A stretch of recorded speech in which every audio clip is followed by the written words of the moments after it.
Therefore, it affects you. Right. Oh, there's only one. Yeah. I'd like to call the meeting to order. Diane, can you call the roll, please? Fourth. Mayor, excuse me, I have something in my throat all of a sudden. Mayor Skoog is absent this evening. Vice Mayor Anderson, Here. Councilmember Grossman, Still here. Councilmember Mallory, Here. Councilmember Nye, Here. Councilmember Whiting, Here. and Councilmember Rooney. Here. We have a quorum, Mayor, Vice Mayor. show up once in a while. Okay, thank you very much. Okay, continuing on with our budget work study. First up is HR. Karen, please. And Barbara. We'll let Barbara start. Welcome. Thank you. Good evening, everyone. Hello. As you know, this is our annual open enrollment period, and I'm here to review my final negotiations for all of our employee benefits. And so if you'll turn to the first page, the background page. As we always do, it's kind of fun to review where we've been before we know where we're going. And as you can see, we've had an excellent history, several zeros in a row, and very minimal increases since we moved back to Blue Cross. I want to note that some of the increases even the zero increases have included ACA, Obamacare, taxes and fees. So if you look at the results, you'll realize that not only for many years have we escaped the annual medical trend increases that are rather automatic, but we have even escaped paying those ACA fees. So, next, this year's renewal components. We have to remember when we look at this year's renewal what happened last year and actually the year before. Because last year we ended up with a rate reduction of 7.6%. And you'll remember that my goal was definitely to retrieve the 8.2%, which they had passed on to us the year before. And again, we saved about $150,000 last year. By doing so and having that rate decrease. So quite honestly, this year, because of the rate decrease, I've been hyper vigilant as far as our claims experience is concerned.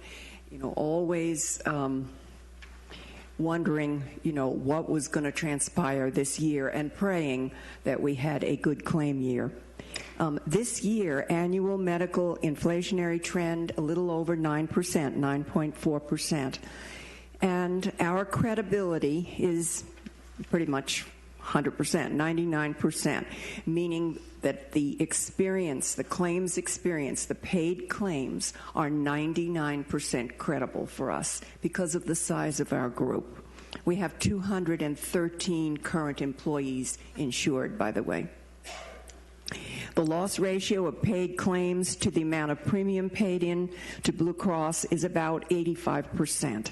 And I'll tell you that the underwriting target is about 75%. So we've run about 10% more, which is, one of the first primary components of our renewal rates.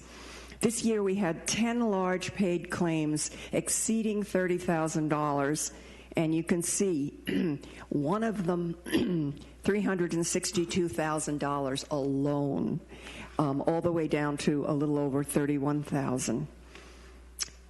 Those 10 large claims alone were almost $1 million, $927,000. That was 3.5 times last year's large claim total. And remember that those paid figures are after Blue Cross applies their discounts, their in-network managed care discounts. So very significant large claims this year. Of those large claims, I will tell you that we had 2 employees incur what I consider shock loss claims. They incurred bill charges before the discounts of $1,068,000 for one claim and $423,000 for the other. Yeah. Again, when we look back at the previous year's paid claims, which are included in the renewal formula, last year we only had 5 large claims for only about $259,000. So again, a marked increase in large shock loss claims. However, some good news, our insured population increased by 15 employees on the plan, which is always good news because obviously that means more premium paid into the insurance company. Our COBRA participants on the plan increased to 3. Our ongoing older demographics, slightly older than last year by only 1 point.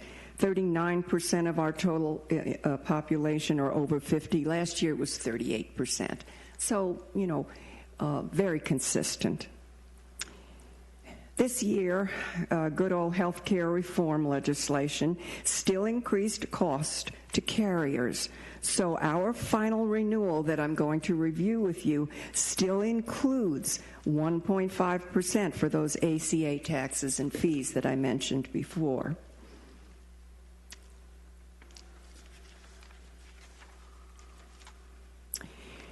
And next, this year's negotiations. As we do most years, we start out with a double-digit increase.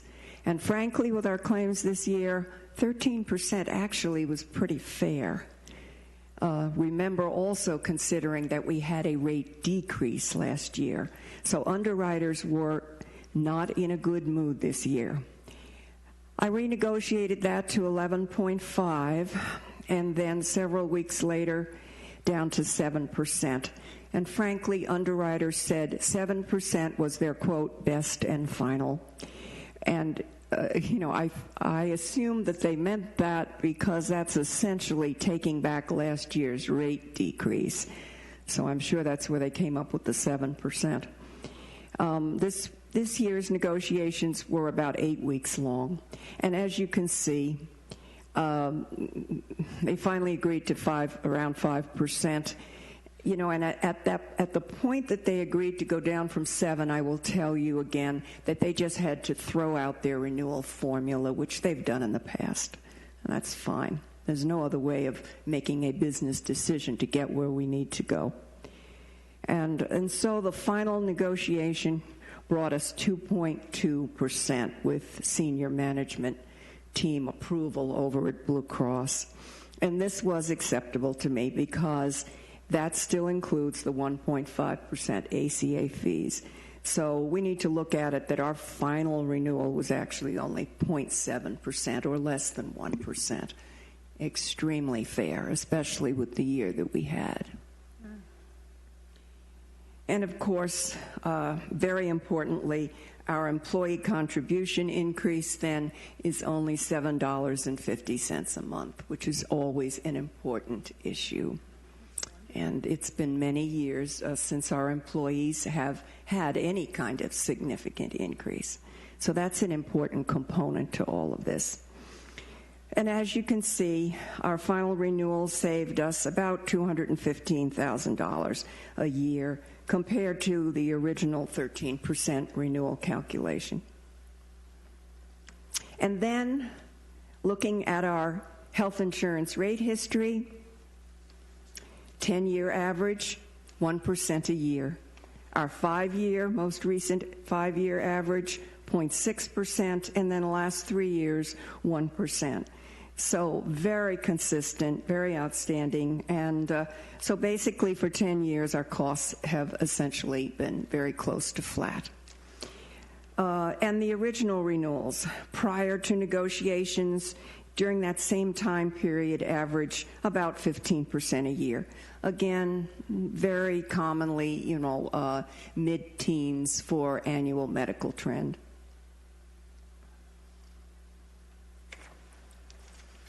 Then our emeritus dental renewal started out at close to 11% this year, again based on paid claims experience. That was negotiated to 5.4 and then finally to 3.5%. And 3.5%, because of the dental premiums involved, still only represents about $5,400 a year in increase to the town. 10-year average increase, a little over 2%. 5-year average increase, 1.7%, and that includes this renewal.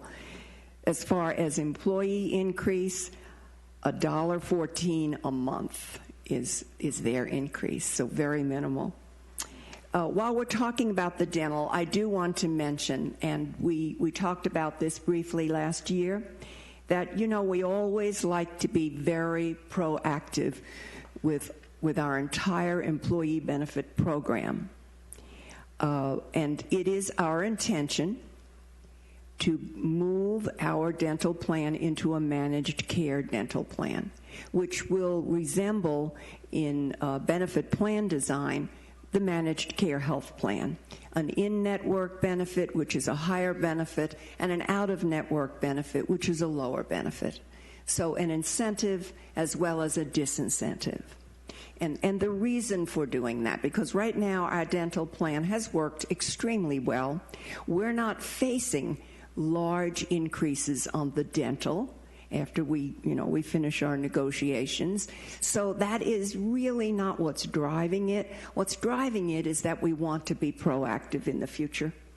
And that's a way to keep the costs in check over the long haul. And that's our goal. And Barbara, Karen did a very good job in the last 2 days when we went from department to department to remind people, to remind their dentist to go ahead and join the network. Mm-hmm. Yes, and we started apprising employees last year, and so Karen did this year again, and we will next year. We may look at this in 2018. We may look at it in 2019. There's no set time frame right now. But I did want to bring that up again. And our basic group life insurance for all employees and accidental death and dismemberment. Again, the schedule is 1 times the employee's base salary to a maximum of $75,000 and an equal amount for the accidental death and dismemberment. And our final annual cost page. Again, I mentioned that we have 213 employees currently covered, 103 family members. The entire cost for all of our benefits, you can see, the annual increase is less than $50,000 a year, and minimal increase to the employees. The life insurance, the Unum, LTD, and short-term disability, again, I've had extended to 7/1 of 2018, so no increase there. There haven't been increases in those lines of coverage in a number of years. So, very good news. Before I mention some other issues, any questions about the renewal and the negotiations? Jody? Thank you, Vice Mayor. Barb, if we go back to the basic group life insurance, second to the last page, just to help me for my information. Of course. We have on here the one-time base salary to a maximum of $75,000, and then it also shows the accidental death and dismemberment. Are those two independent but associated benefits? Yes. In other words, what that means is that if someone dies and it's not an accident, the benefit is $75,000. If someone dies and it is an accident, it's $150,000. I see. So they are in addition to each other. And dismemberment is a schedule according to limb, the kind of dismemberment that you have. There is a very set schedule for that. That's very standard. Okay, thank you. You're welcome. Laura. Barbara, in light of what's happening in Washington with insurance, how does it or affect or not affect the ACA fees, the changes that are being made? You read my mind because that's my next subject. All right, I'll be quiet and let you go. The House today passed the American Health Care Act midday today by 4 votes, 217 to 214. Now it goes on to the Senate, where it will probably be dead on arrival. However, the American Health Care Act, I wanted to just highlight for you briefly. It eliminates most of the ACA taxes. That's one of the most important things. The taxes for 2018 would not be in effect, and they also are trying to eliminate, or they are including, eliminating the penalty for not buying insurance. So yes, the ACA taxes will go away once something, if something is passed. It also, of course, slashes Medicaid funding. It rolls back the ACA Medicaid expansion as of January 1st of 2020. And then they're trying to work on a pre-existing condition compromise.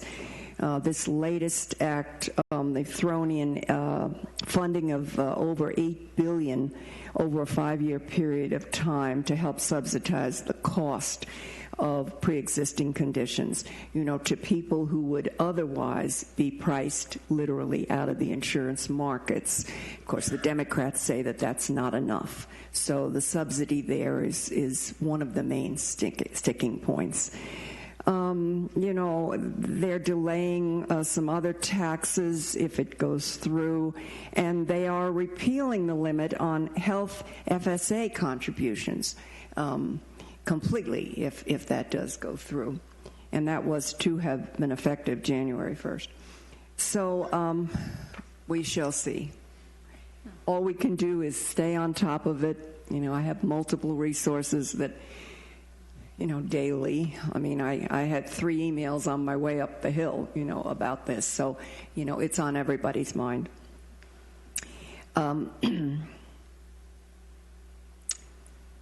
The other thing I just wanted to mention is that 2 years ago, you may remember that we implemented our EAP, our Employee Assistance Program, and our utilization has continued to increase in that EAP.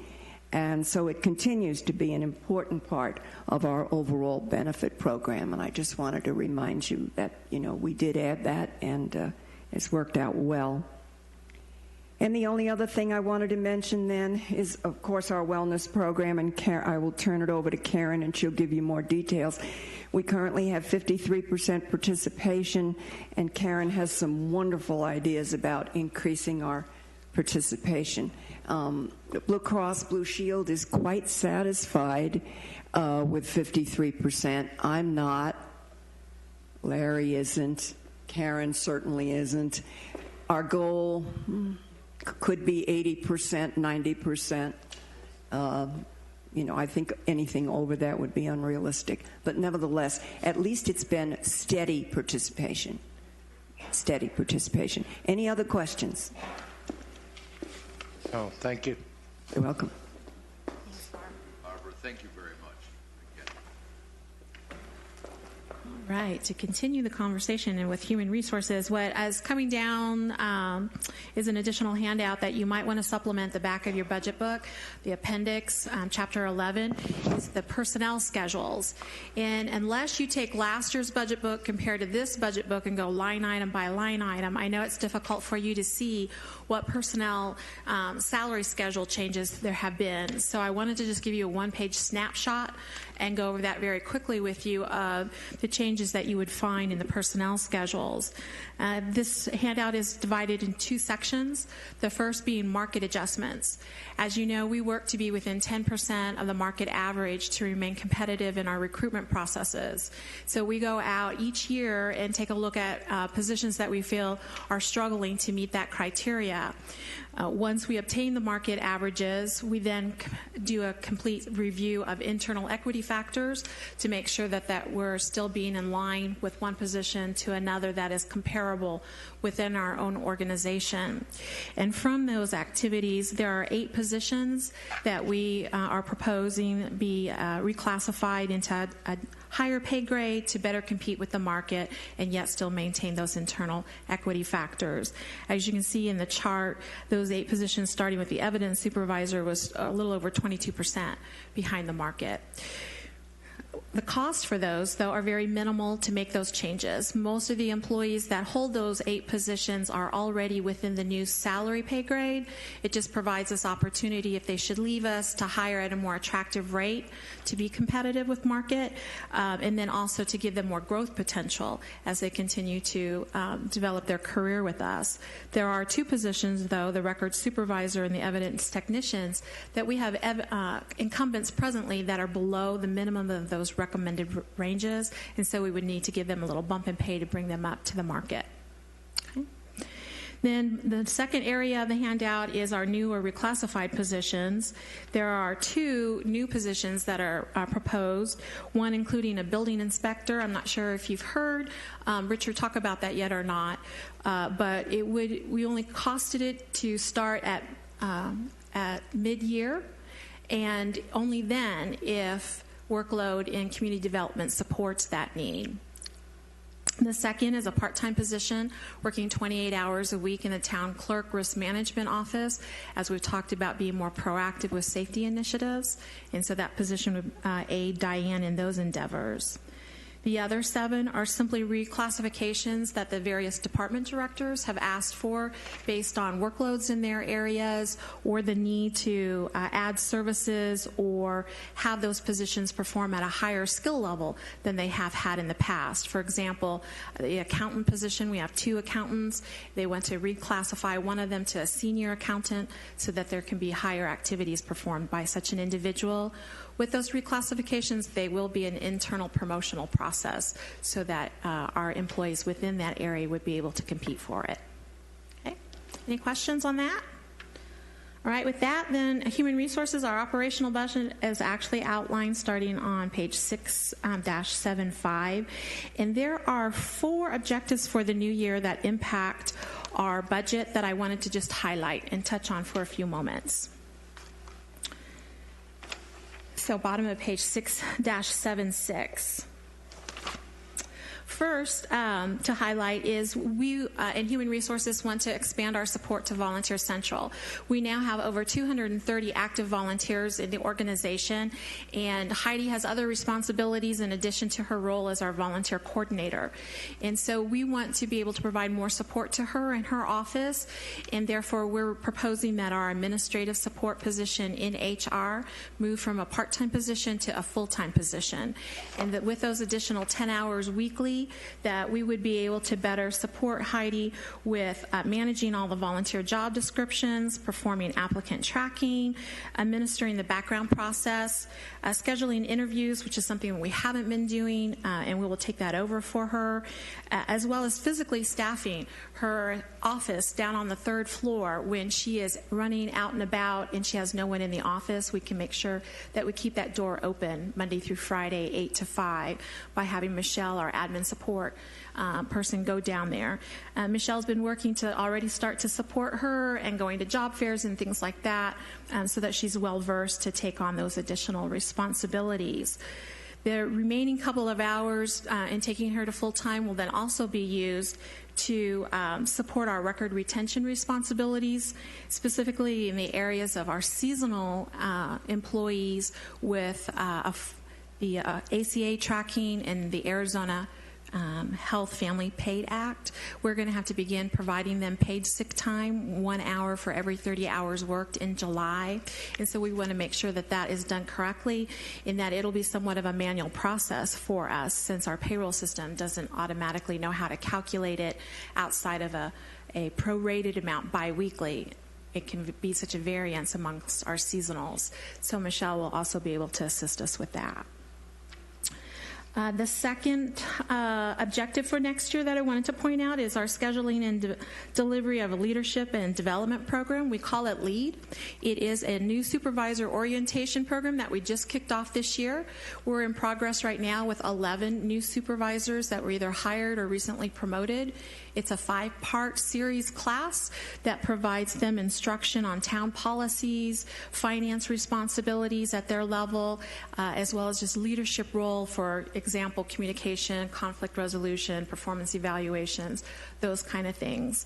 The program's been very successful thus far, and we plan to offer that now on an annual basis going forward for any new hires brought into the organization in a supervisory role at any level, or any current employees that are promoted for the first time into a supervisory role, to provide them that support. So you'll see in my education lines that there's a little bit of an increase for materials for that program, but it's not significant for the payback. Third, as Barb mentioned, wellness is another goal going forward in fiscal year 17-18. We're pleased to be able to let Council know this evening that we are the Gold Award recipient from the Arizona Department of Health Services for our Fit for Life wellness program. And that was based on multiple criteria that we had to demonstrate that we meet or exceed at. And our award, the state wanted to thank you and recognize the town of Prescott Valley for our positive efforts in the health and well-being of our employees, their families, and our community through evidence-based worksite health initiatives and programming. As you probably know, though Jody might not be aware, our program is based on the national model of the 8 dimensions of wellness. And so one thing the wellness team is looking at and proposing is how do we get beyond 53% and continue to grow the program, in the question of accessibility to our physical challenges that we sometimes have in our program. A lot of the employees think of wellness as only the physical dimension, that exercise, diet, and sleep, for example. But the 8 dimensions are more than that. It includes emotional, so we incorporated the EAP, financial, as promised this past year. We've done a financial lunch and learn on a quarterly basis to help them with their finance and legal planning, social, intellectual, environmental, and occupational. And it's in regards to the occupational dimension that we'd like to make a change next year. That dimension says that we all gain job satisfaction through our ability to contribute our skills to our work and to volunteering.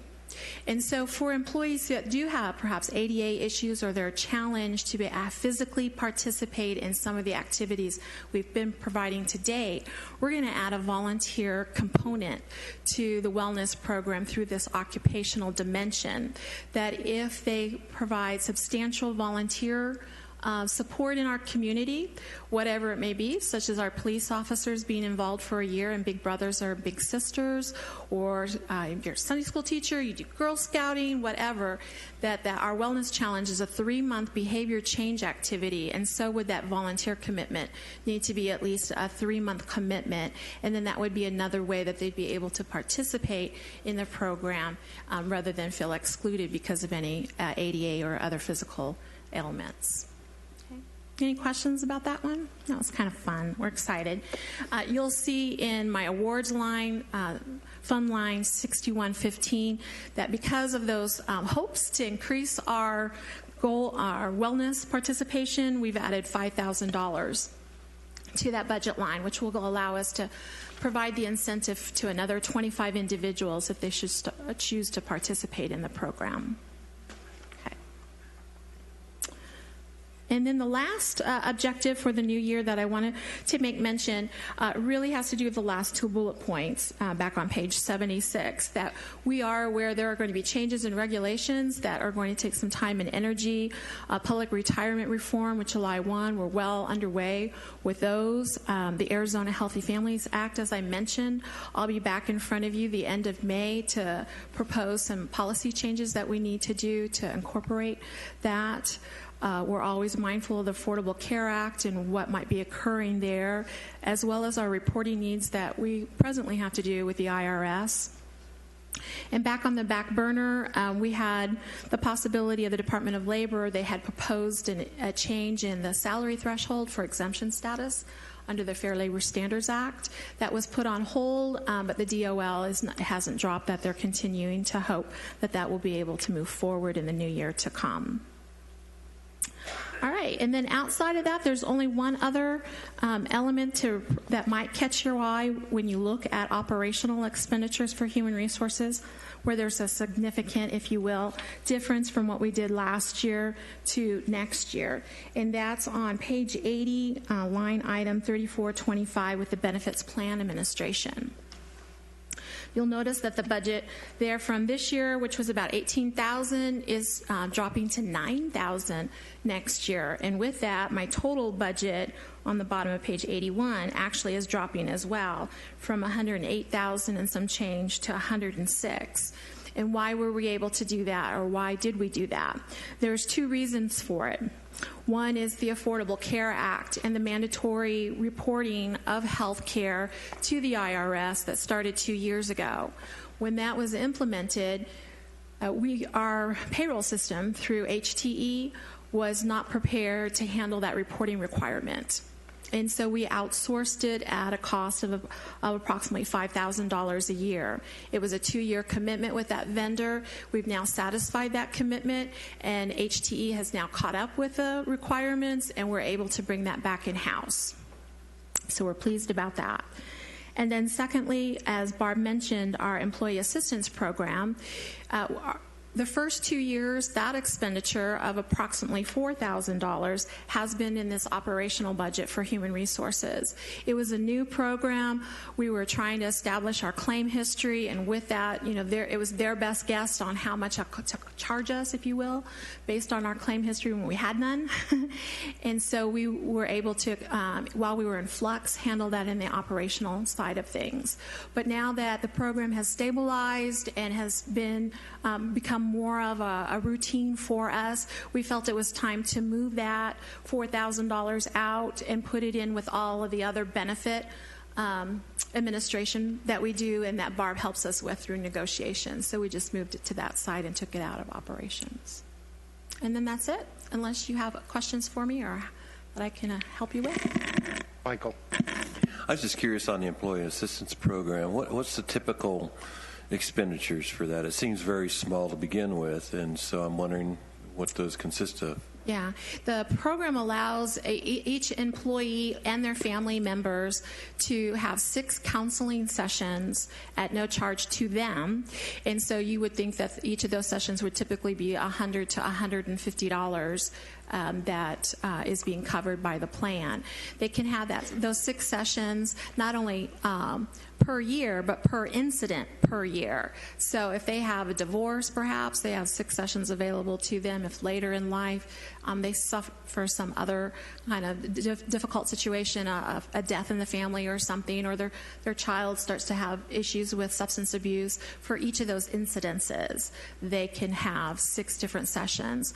And what we discovered is that we have a higher usage than what Holman, our provider, had anticipated. And it might level off, as we continue to experience our claim history, but we've worked so hard to sell it, if you will, of a resource for employees that they really are taking advantage of it. We started at Barb can help me out here a little bit, like $1.31 per employee per month was the charge. And then we went to like $1.82, I think it was, the next year per employee per month. This last This current renewal, we're just a little over $3 per employee per month. So it, in essence, doubled, even though that $4,000 now is $8,000. It's a minimal cost. It did double because of our continued usage of the plan. So that's self-referral? Yeah, and then Barb said it has a 2-year rate guarantee now, so next year we're locked in. And I'm sorry? Self-referral? It's done only on an employee coming to your office and indicating there's an issue or a need? Yeah, we pass out the 800 number that we encourage, I give them to all the supervisors. There's a little card. And so when your employee starts telling you about some challenges in their life, hey, supervisor or HR can tell them that think about contacting the EAP. You have some resources there. But there also is another component to the program that is a supervisor referral. So if their actual job performance is starting to suffer because of home life issues, then there can be a supervisor referral to the program. It's still up to the employee whether they go, but so far no one has ever declined that, and we have 1 to 2 supervisor referrals a year in the program. So the component that we're providing is pretty traditional among other companies. Absolutely. And prior to 3 years ago and having this, when we would have the job performance issues, we had no resource to try to help our employees with. And so this has really been a very useful tool. Laura Lee? Are you aware in Human Resources that out in the community there are some programs, one of them called Jumpstart? If our employees used up their number of opportunities, that they could be referred to some of these programs in the community, and I think it's up to 5 visits and there's no cost. Very cool. Yeah, they tend to go ahead and flip on over to Blue Cross. That they'll get hooked up through Holman with a provider that accepts Blue Cross, so that when their 6 sessions are over, they can stay with that same counselor and continue on. And Blue Cross provides that at 100% coverage. And also, in that same vein, as part of our EAP, it does include unlimited community referrals, so that that is part and parcel of that, and hopefully people are taking advantage of that, because as Karen said, she's advertised it very well. And they also provide to us educational hours, so they provide 2 workshops each year. That's included in that cost for us. Well, I think employee programs like this have shown huge benefits on the back end for businesses that use them. Absolutely. It's an expense to us on the front end, but the expense that it saves on the back end, having to retrain employees that we lose, are huge. So we save a lot. Yeah, we save a lot on that. One of our educational opportunities with them for next year that I want to get accomplished is reasonable suspicion training for supervisors, and how to be able to identify when someone's struggling and having an issue, and making sure and getting them help before it becomes a real devastated problem. Okay. Great. Any other questions? All right. Thank you for your time. You're all done? That's it. That was painless. Yay. And early, too. Thank you, Karen. And thank you, Barbara. Cookies for her. Neil, I think. John, Neil, who's up? Yeah. That first. Both. Who's first?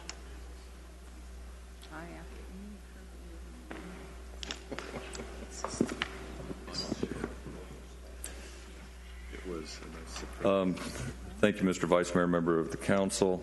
We'll just go ahead and go through the water resource recharge budget, and then Neil can continue through his lengthy presentation uninterrupted. That's probably a good choice. Yeah, right. I think if you look at your budget book on 1029, it has the heart of my little budget. The main components of which are water resources and continued focus on the Big Chino project, as always. And here, the main issue is comprehensive agreement number 1.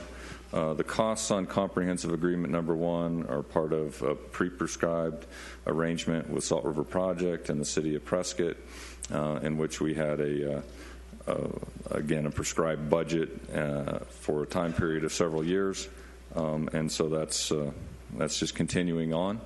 The program's going on forward. It's working well. Just spent some time in a helicopter with Salt River Project, and boy, are my rotors tired. But I'm very sorry.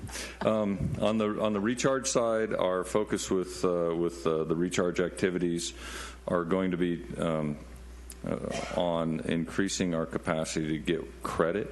We have a good amount of effluent right now that does go into the ground, but we do not get credit for it because we don't have enough capacity in our systems, our 2 recharge projects, so we need to develop better ways around our heavy layer of clay that exists almost everywhere in Prescott Valley, and get that water into the groundwater system.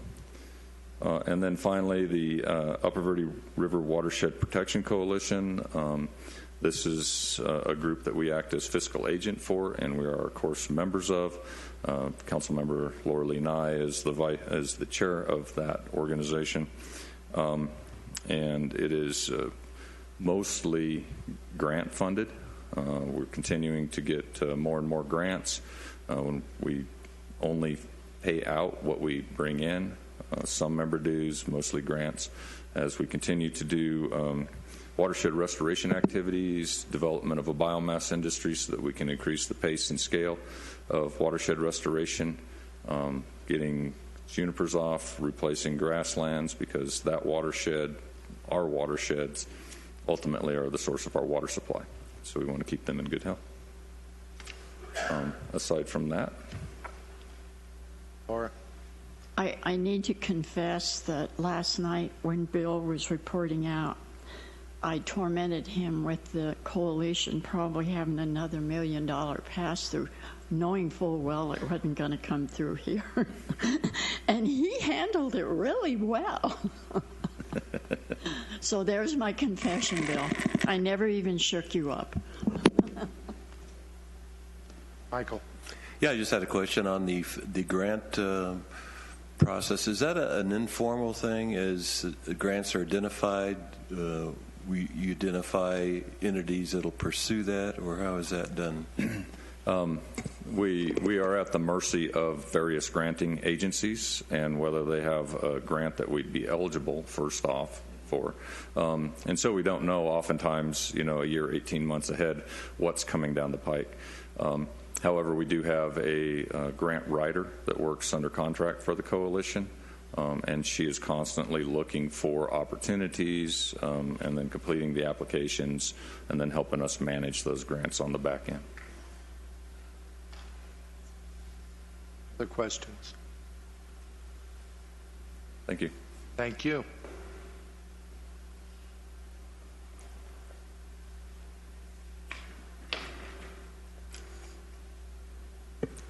Good evening. Evening. So John talked about the water resources aspect. The other part of this is the reclaimed water account. And going and looking at what we have in there, overall, we're increasing our operating expenses from $262,000 approximately to $269,000 this fiscal year. Most of the costs stay pretty flat year to year. We do have a small increase in there listed for the utility operations portion of that, as we did also in the recharge side as well, and that's for basically the operation side is taking care of the pipes and the pumps and the ponds out there that John uses to get the reclaimed water into the ground. So there's a small increase there and a small increase on electricity. Most of the electricity costs are because APS has power cost increases annually that we have to keep up with. For the most part, our pumping costs remain relatively the same, but as John strives to get more and more water in the ground through our recharge ponds, those numbers will go up a little bit as well every year. So in terms of the recharge and the reclaimed water, I guess that's my summary on that. If you have any questions, I'll be happy to answer those. Otherwise, I can go into the water and the wastewater. I just had one question. Do we look at expanding those ponds in the future? I think we had talked about the possibility of doing that, and we kind of broached the subject as far as capturing a larger amount to get in the ground. See, that's a John question. Well, it just popped up when you mentioned it. You want to answer it? Okay. You mentioned ponds. I did. I can answer the question, but I shouldn't.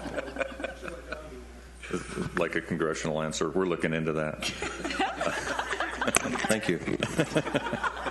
We are. We're studying the efficiency of increasing the number of ponds at that site because we've done such a good job at filling up the aquifer. We're not sure we have space for more water. So we're looking. Yeah, it's a two-edged sword. It's good and bad because that means we have to move to another location. So we're waiting for the delivery of a consulting report that will give us probably our best options to pursue. Okay. Thank you. Sorry, Neil. I just wanted to make one quick comment while you're changing pages there, and that's the expenditures per capita. And recognizing the fact that even though the cost is going up slightly, very slightly this next year, the expenditures per capita is dropping. So I think that's worthy of note that you are keeping costs down as much as possible. So I want to congratulate you on that. Thank you. Okay, so moving on. I don't know if you have any preference. Oh, it looks like we're going to talk about water. I was going to say, I don't know which one you want to talk about first, but.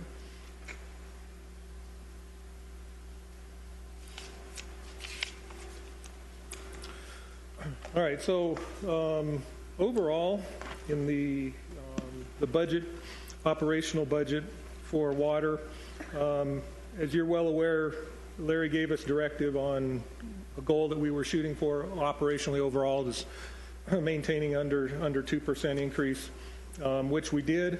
On the water side, there are a couple of exceptions to that. But in general, we stayed within the budget. Big increase on the water operations side. You'll note under, I believe it's small equipment, that we have $750,000 budgeted for, it's actually for water meter replacements. Over the last 8 years or so, we have budgeted around $500,000 a year in that category. Last year it was at $400,000.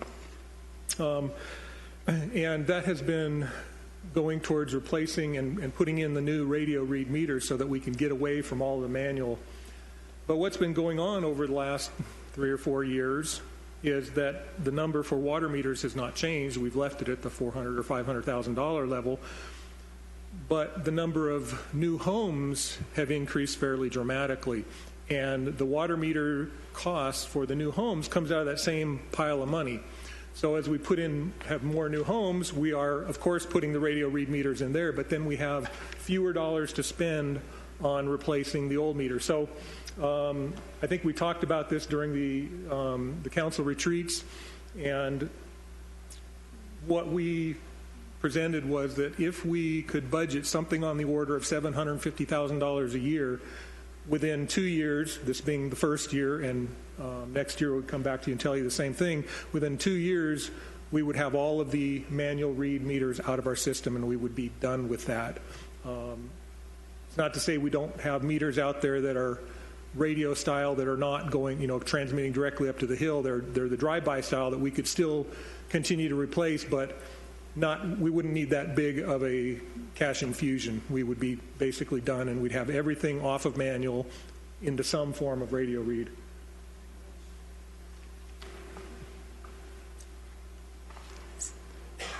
Is that as long as we don't build any more homes? No, we're still continuing to keep up with that. So, I mean, unless we start needing all $750,000 for new homes, then yeah, that goes out the window. But at the rate we're building today, we should be pretty good. All right. I'm just teasing you, by the way. Neil, over here. Yeah, I don't know which way. Is the small increase in service calls, is that related to increased population? Or are there issues? There are not issues. You know, we get service calls, and sometimes they're pretty unpredictable as to what we get them for. So a number of years ago, we were actually had a program where we were replacing the water service lines to everybody's home if they had the old blue poly water line in there, because that stuff was notoriously bad. And so a number of years ago, we actually had a program where we were replacing that, and that replacement program actually brought our service calls down and our leak numbers down. We have not done that for a couple of years, and maybe in a year or two we can start that program back up again. But service calls, we're going to get them when we get them, and some of them are related to things on the customer side that aren't really ours. But if they're ours, most of the time they're related to either a leak out in the easements, or it's the service line going to the meter that serves that individual customer. Thank you.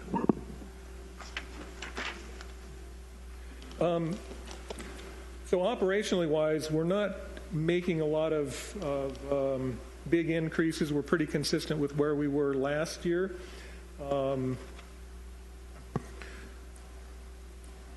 One of the other things that we are doing, though, is we are doing a project to automate our work order system, and that's going to be in conjunction with the utility billing department on the second floor. I don't know if you're aware of this or not, but one of the things that we've been doing, how we manage work orders, is we've been printing them off downstairs. OMI comes and picks them up. They go sit at their computer and they distribute the work orders out. The guys go out and they fulfill those work orders. They bring them back to the shop. They enter stuff into their computer to track it. They write what the resolution was, and then they give that paperwork all back downstairs, and then they enter that information into their computer system. And that's a lot of rework. So we're spending some money. We're actually going to an automated work order system that will generate electronic work orders. The guys out in the field are going to have the tablets. Those work orders will appear on their tablets automatically. They will do whatever they need to do. They will close the work order, and it'll automatically go back downstairs, so they won't have all that paperwork shuffling back and forth. One of the other things that happens is, so that we can track the work, sometimes they're out in the field and they see something that needs to be addressed. So they'll have to send a request back to the utilities department downstairs and say, can you issue a work order for such and such, even though either they've already addressed it or whatever, but they've got to issue a work order so we can track the stupid thing. So with their tablets in the field, they'll be able to actually open their own work order, do whatever they need to do, and close the work order all electronically. So there's a few extra dollars in here under, can't remember if it's under computer equipment, but that is what that is for. So you'll see a little bit on the water side, a little bit on the wastewater side for that. Neil, what are you going to do with the unused hammers and chisels? Why would they be unused? Because you're automating. Okay, we're not using tablets. Neil. Not that kind of tablet. Sorry. Neil, we're going to use them on him. We'll reshape him. You're thinking like stone tablets. Stone tablet. You did just have like a really old birthday, didn't you?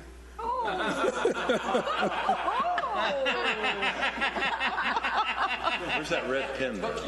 Well, I know. I'm a little bit slow That's why today. he Sorry. remembers cuneiform. So that's kind of it for operations. That's it. And then on the capital side, underwater, we're doing a number of things. We have a couple of large projects, a couple of smaller ones. We're gonna redo the roof and the siding on the building that OMI operates out of down there. It's a small amount. We're continuing to do the water model, so another $160,000 for finishing up the water model this fiscal year. Another thing you'll see in here is deepening of the Windsong well. And so that well has been in service or was drilled, 10, 12 years ago, but it really has never been a large producing well because back when they drilled it, the well driller screwed up. They messed up the hole. It was actually going to be a good producer, but they got too much of the drilling mud in there, impacted the well, and it's just not been any good. And so we're going to go back in and actually just deepen it so that we're into some fresh aquifer that's not been impacted by the drilling mud, and hopefully we'll be able to increase the capacity of that well fairly significantly. So that's what that item is. We're going to do a small study to evaluate arsenic on the long shot well and what our options are for that particular well, whether we can find a way just to blend water from another well, or whether there's a small wellhead treatment system that we can put on. There's some options there, so we're going to look at that.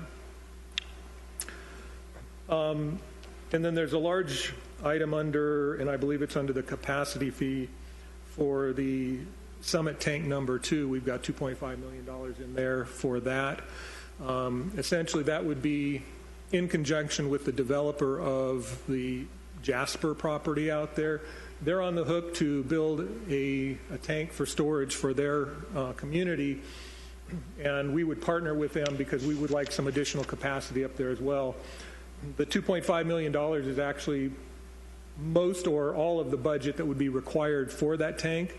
So we would actually build it and pay for it, but through the development agreement, they would be reimbursing us for their portion of that.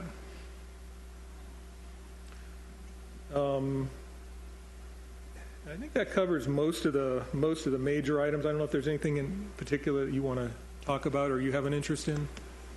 Questions about water? No, I don't have any. I'm on. Well, I can make wastewater real short because it's exactly the same as water, only it's the waste side. Okay. Not as clear. Okay, we'll flush. And there's only a couple of differences. Yeah, there's a few. Okay. Oh, dear. But they On are wastewater, again, most of the budget items are very similar. We do have the electronic work order automation system that's going to impact that one a little bit.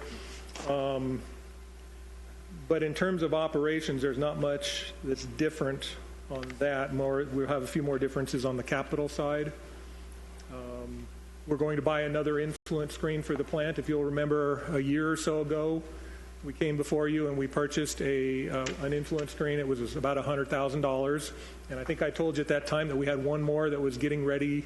It was 25 years old and would need to be replaced fairly soon. So we're actually budgeting this fiscal year to replace that influence screen. We're going to install some manholes on 2nd Street where we have some sewer lines that are tied in from some of the private properties that don't come into a manhole, so it makes it very difficult for us to clean those mains. So we're going to be putting in 5 manholes over there. We're going to continue and finish up the wastewater computer model. And that's another $160,000 for that. And then we're going to be buying some property or an easement from the State Land Department for our Section 2 sewer line, which we're designing this fiscal year. We are not building it next fiscal year. We're going to wait a year, and I think we need to build up some of our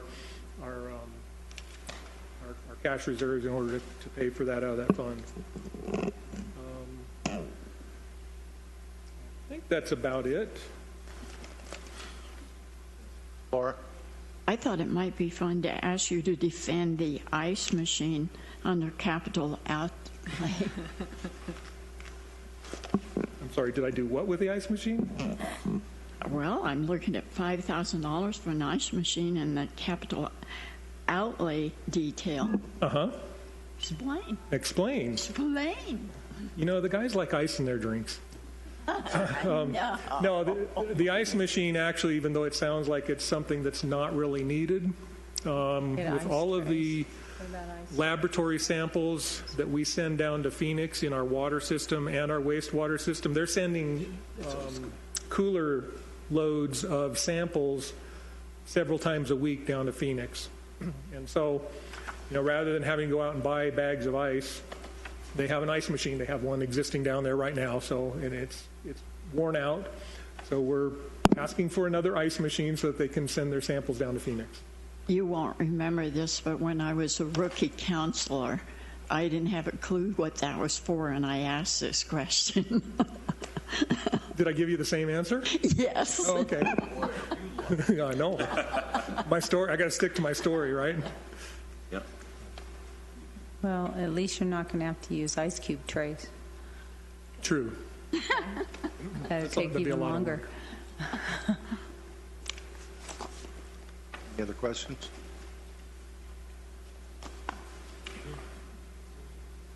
Thank you. Thank you.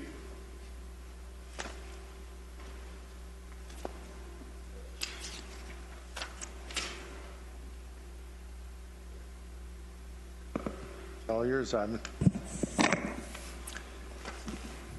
We're in mourning there in the legal department because Carol left us about 3 months ago. And it's working very well, actually. She is very happy there on the East Coast in Rhode Island. It's helped her health tremendously. They have a nice little home there in Providence or outside of Providence. Nice. And we face, it's not actually called FaceTime, it's called Spark. And we talk with her on a regular basis, and she gives us still 20 hours a week of work, and we're keeping her busy, and she's working with the folks down in ComDev, and it's working out very well. It's a good model for continuing to use an employee that knows a lot, even though they're 2,000 miles away. But we miss her. And so there's that empty office that you see every time you pass by now. And when you've got a department of only 8 people, that's a big hole. Sad, yeah. Larry's nearly in tears. But aside from that, there isn't much different going on in the legal department. We're trying to stay busy. Bob continues to work every day on the criminal cases with his staff, and Stephen and I, with Carol, try to keep up what's going on in the civil side. Lots of things going on. We're not getting any younger, probably not any smarter, but we are working with a lot of good people on the outside, and hope to see some things get resolved in the next year. But in terms of the budget, same copier, same stuff. Well, that was exciting for me. How about the rest of you? Sorry. This is one. Did I say that out loud? This is Sorry. one point where nothing dull is good. It is. It is. Anyone? Questions? Mary? Oh, no. No? I'm okay. I got it. Yeah. Yes, you're good, Ivan. Okay. Thank you. Thank you. All yours, Chief.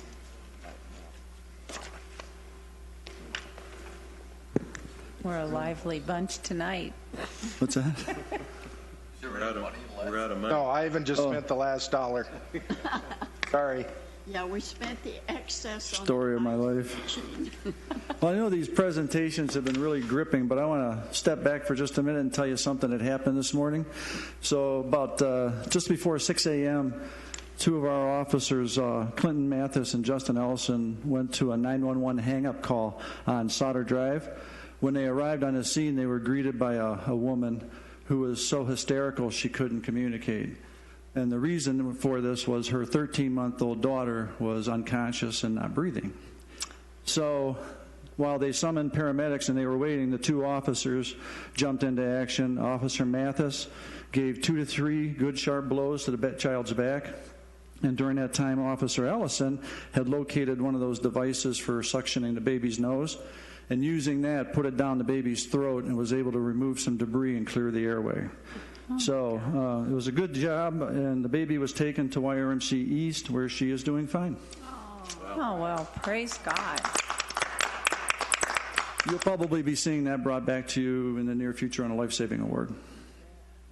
Wow. Okay, back to budget. So I'm sure everybody noticed the police department saw a 9.4% increase in our operating. Primarily that was due to an increase in contracted dispatch services from $849,900 to $930,000. We did try to offset this a little bit with the reduction in police officer equipment due to no new positions this year. But then we had to add back in $6,000 to building rental fees for anticipated costs for off-site evidence storage. And this is going to be an agreement between Central Yavapai Fire and Medical Authority and the town. I will be bringing that lease agreement to you for your consideration in the near future. So because of the increases in dispatch services, which are quite frankly beyond our control, we were unable to account for normal increases in supplies or in other vital areas such as training. Capital. So we had a couple of small capital projects. There seems to be a current theme throughout the town with leaky roofs, and we're no different. So we're getting the roof on the old portion of the police department repaired. We had to replace one of the HVAC units on top of the roof. And then another big one, again beyond our control a little bit, was the Prescott Regional Communication Center has embarked on a computer-aided dispatch, or CAD, and records management system, or RMS, system upgrades at a total cost to us of $781,000. Now this is different than the contractual services. On the operating side, it's what we pay them to do our dispatching and everything else for us. This is a capital project replacing all of the dispatch software, the RMS system that we use where we keep track of records and everything, and that's actually bringing us into the 21st century. Of the $781,000, though, we are allowed to amortize that over 3 years, so it's going to be an annual cost of about $260,000. And then the one that everybody's excited about is the expansion of the building, the police building. It's intended to accommodate the growth of the department in relationship to the growth of the town. So we have been meeting quite frequently with the architects on this project, and plans are now 99% complete. The only reason they're not 100% is they didn't have them the other day when they were here, so we could have put our final stamp on everything. The new building is going to be about 12,000 square feet. First floor will consist of a large training and community room. It'll be very nice, I believe, and it'll be used a lot. A briefing / emergency operations center, small conference room, restrooms, and a kitchenette. The second floor will house locker rooms that'll be big enough to accommodate future growth, and it'll also have a very comprehensive fitness center, speaking of the wellness programs for HR. So once the new building is complete, we will then remodel portions of the existing space to be used more efficiently. So, for example, it doesn't do a whole lot of good to build a new locker room and gym and keep an old locker room and gym. So we have to utilize that space, and we're going to make every effort to do that. The town will be going out to bond on most of the construction costs, with the remainder of the $4 million project coming from development impact fees. Another capital expense this year is portable radios, $36,400. We need to purchase. This will allow us to purchase 10 new portable radio units for patrol. I got to tell you, technology changes very rapidly. Unfortunately, law enforcement does not change very rapidly with it. Our current radios are around 8 to 9 years old, and due to the constant system and software updates, these radios become outdated after about 5 years. And then after that, the manufacturers don't support them anymore. So as long as they don't break, we're okay. But if they do, they're not there to fix them. Our mobile data terminals, they're more aptly, they used to call them MDTs, and that's still the slang in law enforcement, but nowadays they're tablets. The police department has 37 vehicles that have to be outfitted with these 4G capable tablets. We currently have 17 of the tablets. So right now we're just scrambling to move them around from car to car and everything else. And there are times when on our swing shift on Wednesdays when we have all of our overlapping shifts but double coverage, there are people that are going out in the street that don't have a tablet with them. Now, they're required for report writing, and we as an agency are trying to, again, get into the 21st century a little bit by having our officers write their reports out in the field. Right now, every time they get something, they drive back to the police station, sit down at a computer, and they have to write their report at the station. Terrible time consumption. So we want them to get to the point with these new tablets and the 4G capabilities, they can do it out in the field. With the new ones, they can also input individuals' information by swiping driver's licenses and other documents. It inputs all the data immediately. It allows them to take pictures of evidence, accident scenes, whatever the case may be, and they can automatically upload them to evidence. And then these devices also contain the automatic vehicle locators so that we can find an officer's location if there's an emergency and we can't get a hold of them. So the cost per tablet, including mounting hardware and licensing, can be up to $8,400. The life expectancy is, again, about 5 years. And just to show you how far behind we are on these, the IT department recently took 4 Toughbook computers out of service, I can't even say it with a straight face, because they were using Windows XP operating system. Windows XP was first developed in the late 1990s and launched in 2001. Yeah, in fact, because of the fact that they can't be supported anymore or upgraded, they were a security risk for our network, so they had to be taken out of service.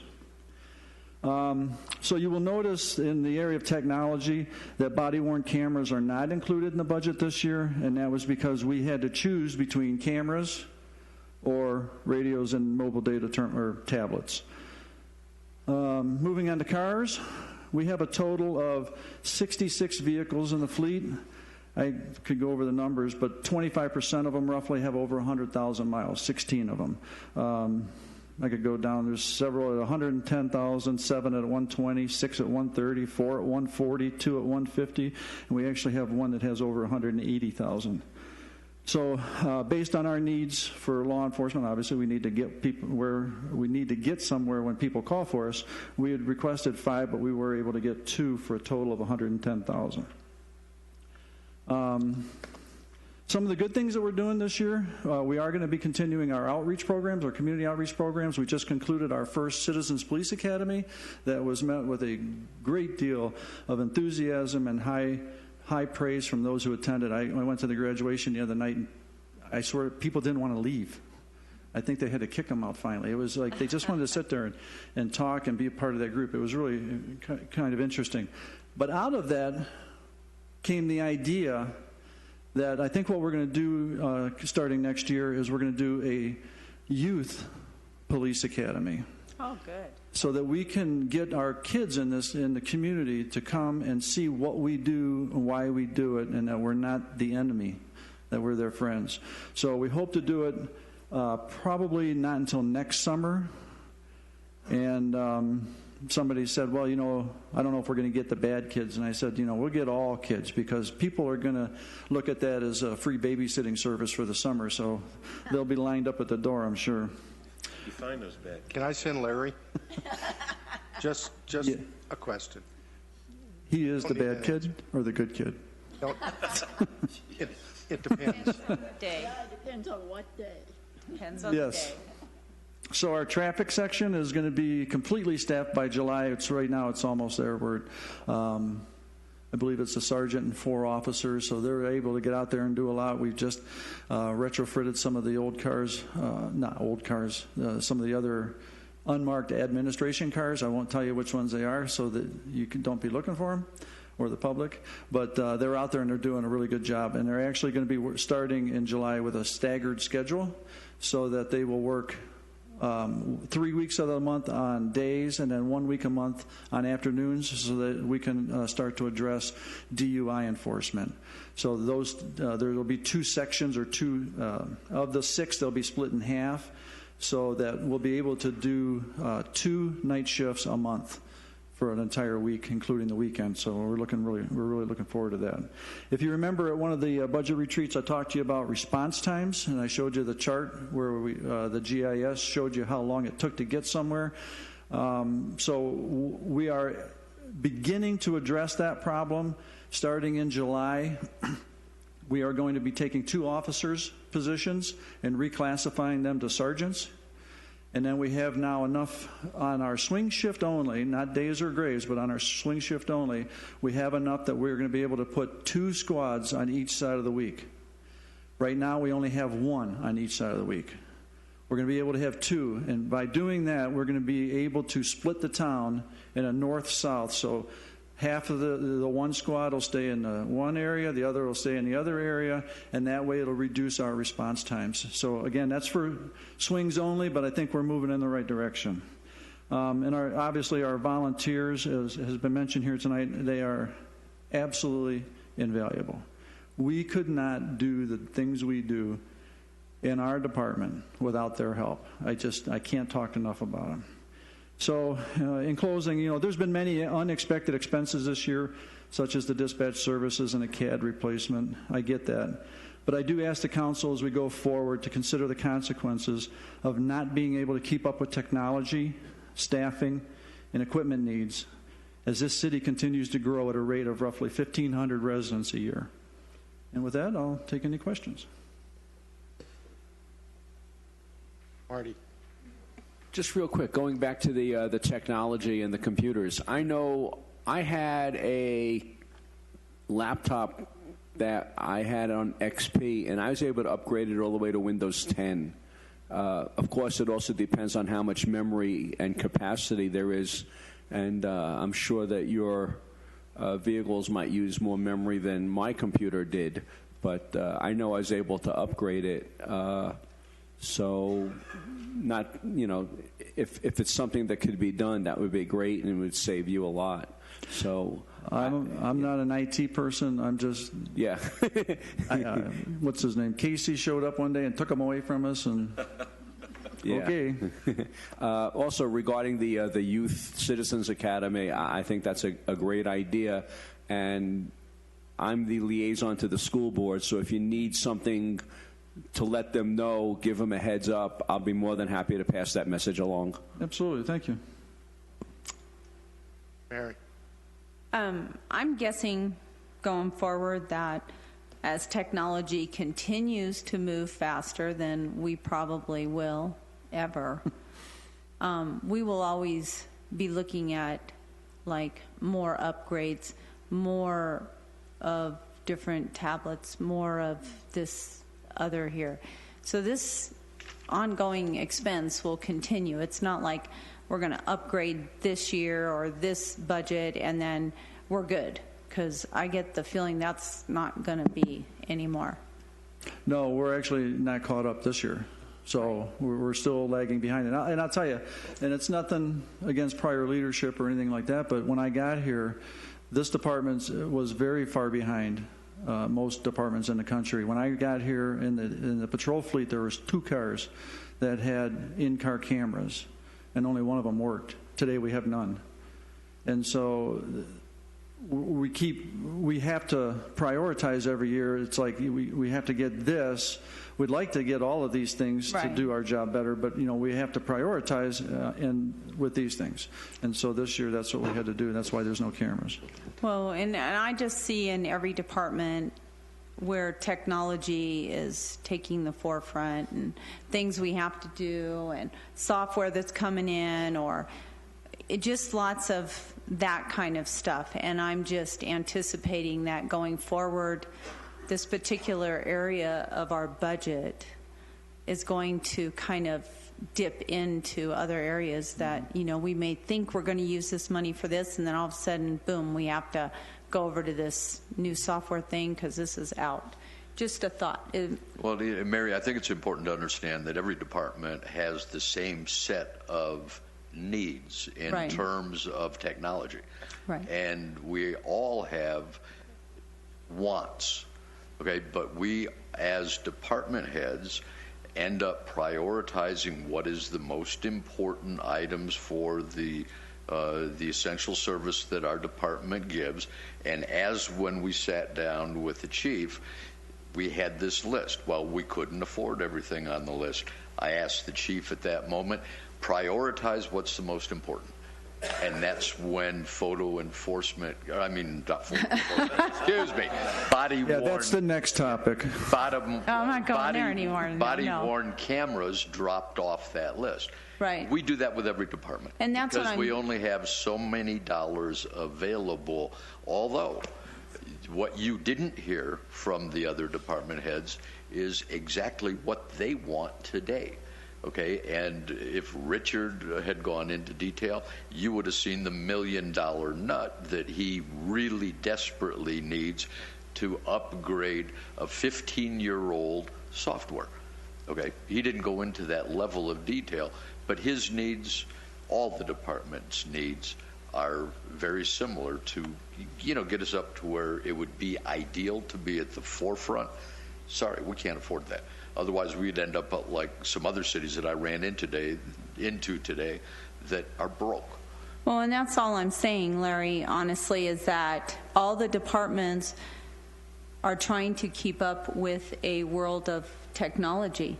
And we can't financially keep up with as fast as any of the technology that's coming in. We no sooner will buy technology today, and by the time they get it to us, we're already 5 years behind. So that's all I'm saying in response to, as much as we may need, like for the water, what he was talking about. The water meters. Yeah, those things, all these things. Next year it'll be a different type of an ITT thing. So all I'm saying is that in the future, as I see all this electronics go forward, it's definitely something that will be an expense to us. Planned obsolescence by technological firms is killing all of us. Right. I mean, and when I say planned obsolescence, when they put a product out and then withdraw maintenance of it 5 years later, then they end up forcing you into the new technology. And that, that's darn near unconscionable. If you put a product out, why are you not going ahead and offering maintenance on it? Well, because they want you to buy the new one. Mm-hmm. If automobile companies quit making parts for automobiles like software companies do their software in terms of having the ability to maintain, it'd be a different world. And I really think a 5-year warranty, is that what you said in regards to, I really think that's, for me personally, it's kind of a poor business. I don't think that's a decent offer of a warranty, but it's just me. That's just how I feel. Well, let me be clear. I don't come before you tonight to ask for these things. The manufacturer says they're not going to be around in 5 years, so we need to all buy new ones. I have never subscribed to that train of thought. Even going back to my prior agency, when tasers were out of service or out of their shelf life, everybody says, "Oh, time to buy new tasers." And I said, "Why? They're still working fine." So that's what I said. We continue to use them, and we have radios that are 9 years old. Right. They're still working. The problem is that when they break, we have to buy them. There is no, well, let's think about this or this. We have to buy those because that's their lifeline. It's as simple as that. And just to give you a quick analogy on technology, when I started my career a very long time ago, we used to write reports on paper, and I'd write them in the car. I'd go to pull over to the side of the road, a parking lot, whatever, and I'd whip out my reports. If there was 2 of us in the car, even if it was an arrest, by the time we got to the station, the other person had the report done. That doesn't happen today. Not here anyhow. Everybody has to come back to the station and take all that time. And then there are times where guys are waiting a couple deep to get in to use the computers to write reports. That's a problem. Yeah, and that's what I'm saying. The technology is really rough for any city in town, financially or otherwise. You do the best you can. with what you have. Yep. And we probably will always struggle to try to keep up with them because they move so fast. Yes. That's. I agree. Okay. Laura. On the same topic, but I have a different strategy that I want to challenge management with. As we're going forward, this problem will accelerate for us. Are we proactively doing any planning to manage technology issues, Larry? And I'm not talking about the police department. I'm talking about all our departments. It's called Casey Nanner, who goes ahead, stays abreast of new technology, and doing what we can to stay as close to the cutting edge as possible. But bottom line, it's dollars. I understand that. That's why I'm asking the question. We could be so outmoded someday in the future if we don't strategically have a plan now. And I've been concerned about this a long time. My son is in this business, and his company is almost devastated now because they didn't do any strategic planning. And you're right, it is the dollars. So how do we solve it? You saw the solution to it when you listened to Richard yesterday, and that is by imposing a fee that allows you to pay as you go. Okay, you saw that in that department. That's and one also, department. No. Then in the magistrate court, we talked about a fee added to the price of a ticket that is solely dedicated to technology. When both of those are implemented and prove themselves to be successful, you are seeing the template going forward, which is you pay as you go. And so similarly, we would be looking in all departments for a fee that you can go ahead and then rely on for new technology. So your answer is yes, you have a strategic plan. Very simply, we have a model. We will see how well it works. I just don't want our town to be decimated by lack of technology. Actually, the best plan that we have is by keeping our employees per 1,000 as low as we can. Okay, because we are being the most efficient organization in the state of Arizona for a municipality. And by doing that, it allows dollars to be utilized in other fashions. That's the best plan, and we do it extremely well. I'm feeling chastised when I'm only concerned about the future of our community. No, that's what we're talking about. Your turn. Michael. Yeah, I agree. I think in terms of, we talked about user fees, and I think they work for us. You know, I think it'll be good to get some sort of a basis or foundation in terms of how that can be applied in other areas. I was even thinking of the wastewater, and we've gone through, you know, the water fees, and we're trying to keep costs down, but I think we're going to be at a point or a situation where we really have to look at how we can utilize user fees to bring us up to par relative to technology and other things as well. And so hopefully the sooner we can do that, the better. I think we'll be... Wanted to ask, and I wasn't keeping tally, but you said on your new computer notebooks, is that going to fill the void in terms of supplying every officer out there on the field with a tablet? No. No. So we'll be still at... Yeah, we currently have 17. We hope to get another 7 to 8 out of this money, depending on what the needs are. I mean, if they go into a car, let's say an older one that needs new licensing, needs to have new configurations for the mounting and stuff like that, it can be up to $8,400. I don't think there's that many of them that'll be that high, but most of them will be around $6,600. So we're hoping to get 7 or so, maybe 8 out of this. We have 17. We have 37 cars that need them. Okay. So we're still a little bit behind. So we may make that up Next year, Yeah. possibly, Yeah.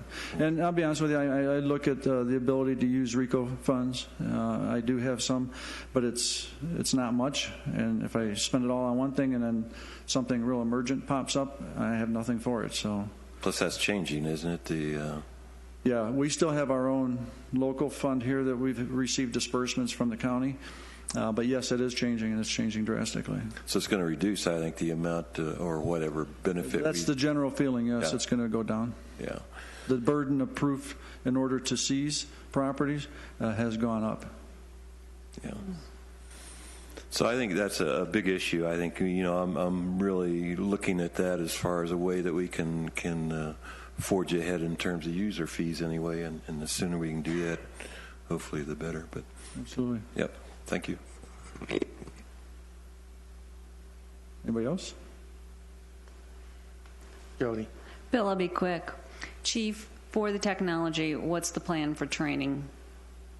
Training? To get people up to speed on the new technology? We have people that are trained as train the trainers. Okay. So basically all of our field training officers. So as new people come in. Oh, and I will mention that the 2 officers in this case this morning were 2 of our newest officers. So they go through, when they go through the field training program, and on our records supervisor, Denise Ryan, she is really in depth in this. In fact, she's one of the lead people on the transfer of the RMS and CAD system. So she's very familiar with all of it as well. Good, thank you. I think as frustrating as this last few minutes has been, it's enlightening for us, because it's true that we have no control over the outside influences, over the cost of technology, over the need for technology. And Larry's right. The only thing we can control is our cost. That's all we can control. And we do a very good job of that, but we have to be mindful. And that's what we're doing here with our budget over the last couple of days. And we have to be very mindful of how we spend every dollar, because Larry and I were in a meeting today and we saw some towns and cities that are having a really tough time. And it's not very easy to pull yourself out of that hole once you get there. And we're fortunate to be in the position we're in because of the good planning of the people that came before us. And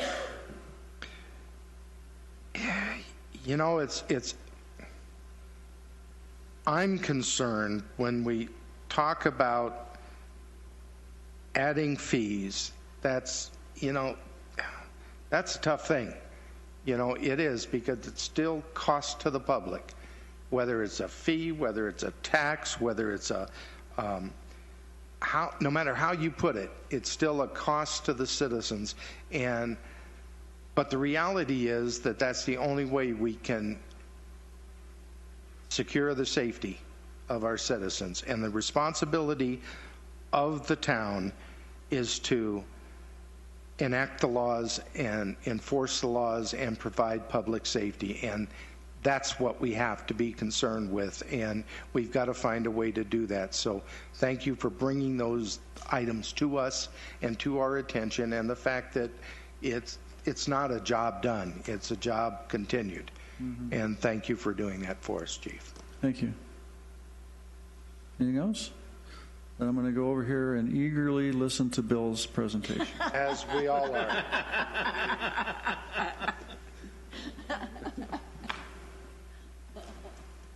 Well, at least he wasn't here last night, so that's good. Debt service. So we're going to go to Chapter 8. Again, tonight should be a lot quicker than last night. It should be. Let's say it should be. Just counting on it. Okay. That's, CFDs, I'm not sure what much time it's going to take for CFDs. Chapter 8, page 2. In this chapter, this is another chapter we kind of did a lot of revisions to try to provide more information about all of our outstanding debt that we currently have. So on page 2, you can see we have a new graph in here, new chart, beginning principal, and then shows our principal payments, interest payment, and then ending. Right now, we're at $45 million. And interest is not included, a total is not included in this number, but it's a little over $7.4 million. So it's about $53 million total that we have to pay for the balance of these bonds and loans that we have. Now, last time we brought up a question about, are we paying it down and things like that.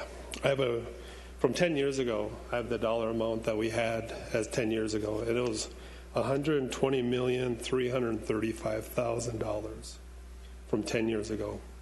And we're now at $52.8 million. So I firmly believe that it is definitely going in the right direction, that's for sure.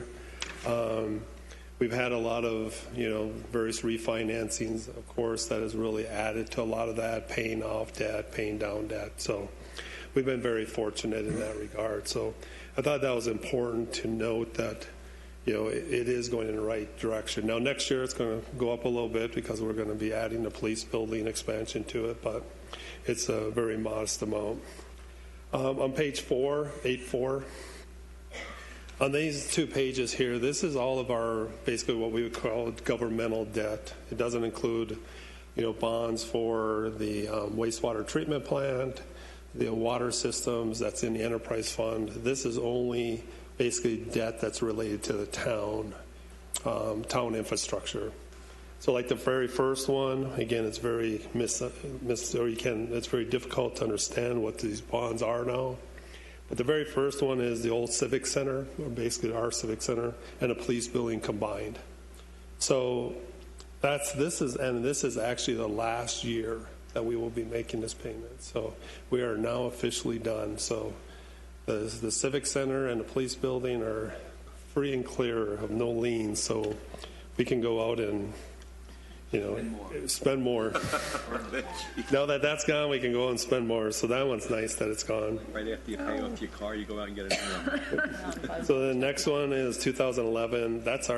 We issued back in 2003, we issued bonds for street projects for Navajo Road and all those Lakeshore Drive projects. So that one is still, we refinanced it, brought the rates down. That's being paid by 1/3 of a cent. In addition to all of our capital projects, we are using 1/3 of a cent to pay this bonds. So unfortunately, we got till 2025 for this one to be matured and paid off. The next one is what I used to call Big Chino. I think it's gone through many different names now. Water importation. Who knows what the latest name is anymore? I can't keep up with them. Chino sounds good. Yeah. So everyone knows what Big Chino is, so I'll stay with Big Chino. We try to use water resource fees.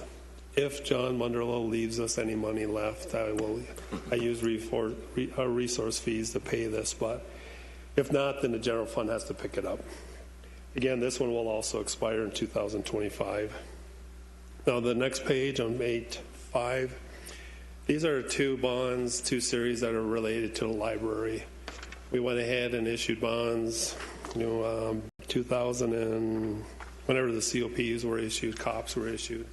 And then we found the interest rates went down, so we went ahead and issued new bonds to replenish or replace some of the old or some of the other bonds with the COPs, so with private placement. So that's where you'll see it broken down into 2 areas. The COP one will be paid off, I think, in 2 more years, and then that will be done. So it'll only be the private placement in the future. Now, the other thing I did want to point out, just starting on 8.7, we added a lot more graphs like this, so it kind of gives a visual as to, what's principal, what's interest, how long it lasts. And so we've done that with all of the bonds that we have outstanding. We give you an explanation as to what the bonds are for, what they were used for. So we're hoping that that was helpful. And then at the end, on page 810, is the enterprise funds. So we do go ahead and explain what each of the various, we have WIFL loans, we have, bonds that were issued for water and the wastewater. So with that, we hope that we can give you a much further, better explanation of each of the bond issues we have outstanding. So with that, I'll turn it over to council. Questions? No? Okay. CFDs.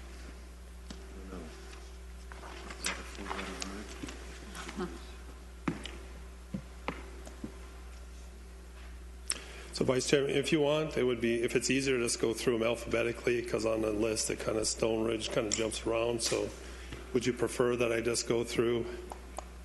You know, don't really care. Just do what you want to do. Just do it. Well, I'm just asking. Yeah. As long as we end up at the end. We will end up I'm at the very happy. end, yes. I'll start with East Ridge. That's the easiest one. So East Ridge is an assessment district. You can see the total proposed budget for next fiscal year is $154,207. This is basically going to be, I hope, will be our last East Ridge budget that we will have to prepare. Our last payment is July 1, 2018. So it's been a great district. I mean, this has been one of the few districts that we haven't had really any issues with. So this has been a good district. So this one will be done. I was at a grand opening over there today. Yeah, it's amazing. Like I said, it's been a great project. So with that, I'll... Questions on East Ridge? Hearing none. Moving right along. Okay, Parkway. We'll go from the best and to maybe, I don't know about if it's the worst, but it's one of the more difficult ones. Proposed budget for next fiscal year, $287,408. A couple comments I'd like to make is that the assessed value within a district again went down. It's less. It's going down, less and less each year. And actually, when you look at each of the parcels within a district, you'll see a lot of the parcels, actually, the assessed value went back up. So it's actually going up into the positive trend, which in previous years they were seeing 10, 12, 15% decreases. But it is now going up. Unfortunately, we do have one property that has expanded and become and changed it to being the whole parcel is now tax exempt. So that's coming off the tax roll. So as a result, the net effect is a decrease in the secondary assessed value. But fortunately, that entity who expanded to their parcel now is actually paying for their share of the assessed value. It's not really, they're not going to pay like a property tax per se, but they have agreed to pay a dollar amount every year for the rest of the bonds. So, and that's going to be $18,360 a year. So that's showing up in contributions. Now the rest of the amount of money is the town's contribution. Just like we did basically in this current year, we also are putting $50,000 into the budget for this year to keep that rate or help lower the tax rate at this point. So with all that, last year the tax rate was $15.04. We are proposing that the tax rate for next fiscal year is $13.94. So it is a 7.3% decrease. With that, I'll answer any questions you have. Questions? Hearing none. Moving on. Pronghorn. Total proposed budget, $570,369. In this situation, we are actually, the assessed value within a district actually went up 10%. However, we are proposing at this time that the tax rate remain the same. There are going to be individuals now, as when I started looking through all the different parcels within, as I did with all of the districts, you are going to see those individuals that are existing homeowners within all of these ad valorem residential districts will see a 5% increase in their property taxes. Now, depending on what your value of your home is, if it's a higher end or the lower end, again, it's going to go up 5% because every home in those districts went up exactly 5%. with us leaving the tax rates exactly the same, they will go up 5%. So the average cost for your average home there will see an out-of-pocket new cost approximately of. Well, in Pronghorn, I looked at try to look at the high and the low, and in Pronghorn again it varies. Just like in Quailwood, it varies tremendously. So, you can see some at $10 to $12 increases, but you're going to see some maybe at $40. $50 increases. So it all depends on the value of your existing home right now.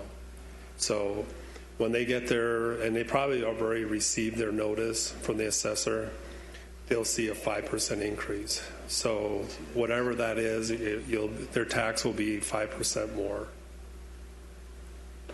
What is the tax assessment going to be then? If it's the same as last year, what is that?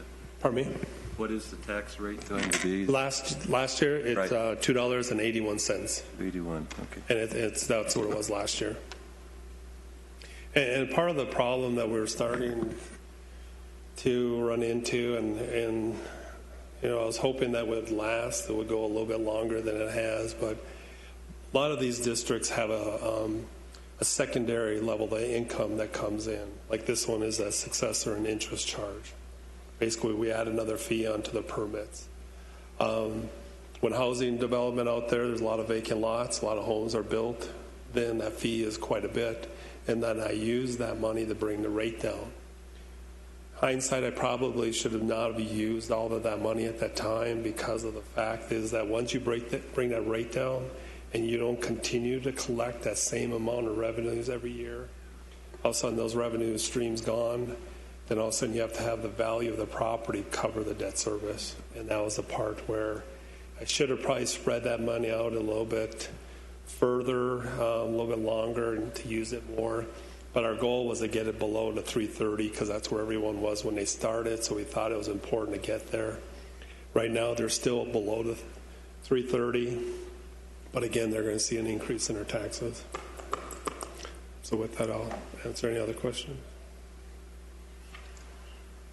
Go ahead. Okay. Quailwood, it's pretty much the same thing. Proposed budget is $469,154. In this case, we have a developer that's out there. They pay us based on the number of lots that they still basically own. This is probably going to last another year or two, maybe, depending on how quickly they turn over these lots. That's what the $74,970 is that I'm hoping that we receive. We really won't know until June how much money we actually collect. So I have collected, and I have put in reserve some money from the previous years that they've paid. But again, even in this situation, when I use $74,000, if we don't take that much money in, then I'm drawing from our reserves basically to keep this rate at what it is. So this is another situation where last year the rate was $3.13. I'm proposing that we keep the rate the same at $3.13, even though their assessed value went up 15%. Now in their case, because their assessed value went up 15%, but the existing homeowners went up 5%, that difference really is new homes that came on the tax rolls. So that's all new homeowners. So hopefully in the long run that will continue to help kind of even this out a little bit. But again, individuals in Quailwood will see the same range of tax increase like they did in Pronghorn, anywhere from $15, $20 to up to about $40 for a year. With that, I'll answer any questions. Questions? No. Okay. Raven Ridge. Total proposed budget is $7,249. We just was talking to my staff earlier just before I came over today. We think there might be a little bit. This is going to be probably high. So when I come back for approving the tentative budgets or adoption of tentative budgets, this number will probably be less. We found that we've had some accumulation, some payoffs that we need to remit to basically WIFA the pay. So this number actually will come down. But at this point, this is what we have. is what I have in our records. So it should be closer to the $5,600 that you see in assessments to be collected. So we're looking at that now to figure out exactly which ones that were overlooked. So, but this number should be coming down. And there's only 14 properties remaining that still have assessments to be paid. Unfortunately, it still runs to 2024, so it could be around for a while yet. So with that, I'll answer any questions. Okay, move on. Southside. Again, I'm not sure we want to go over the history of Southside CFD, unless Councilmember Rooney would like to hear the history, and then Ivan can actually jump in and explain the history very, very well, much better than I can. Proposed budget is $200,217. Again, this is for the total amount of the principal and interest payments. This does not, and then you see the assessment of $195,000. That's a full amount, as if all of the property owners would pay. Obviously, we know we have one property owner that is not going to pay, and that amount the town is going to have to pick up. And that's been averaging around $50,000 to $55,000 a year. So at some point, we hope that the market will improve, the property will sell, and we hope to get all of our money back. But until then, we'll have to continue making this assessment payment until it's basically paid off, if not hopefully sooner. But and again, there's only 5 property owners, and one of them is in default. So but the other 4 are doing really well. So we don't have any issues with the other 4. With that, I'll answer any other questions. Questions? No? Okay. Last one. See, record time. Stone Ridge. Proposed budget $765,990. Again, last year we had $2.59 as the tax rate. We are proposing, or I'm proposing, that the tax rate stay the same at $2.59. Even though the assessed value, you can see on the second line from the bottom, is at almost $8 million, which was an 8% increase over the previous year. Stone Ridge, of course, is going to be slightly different than Pronghorn and Quailwood in the fact that the homes obviously are a little bit higher in value, so you're going to see that range probably fluctuate more from the $30 range up to the $60 to $70 range as an increase in their taxes. Again, it's a 5% increase at this point from what I can see over their previous year. So with that, I'll answer any questions.